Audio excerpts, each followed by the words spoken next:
28th Iftar Eve featured a light yet creamy chicken mushroom soup made with my homemade make-ahead chicken broth.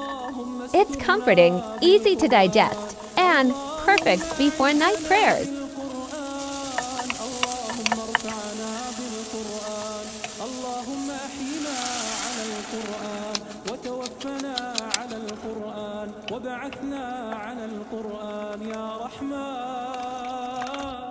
The aroma of sautéed mushrooms and the richness of the homemade broth is just amazing, especially with a touch of fresh cilantro. See how quick and simple the process is, of course thanks to the pre-made broth, ready in 15 minutes. The noodles make it a bit more hearty for me. Maybe you may pair it with a crunchy toast for that extra bite. Enjoy!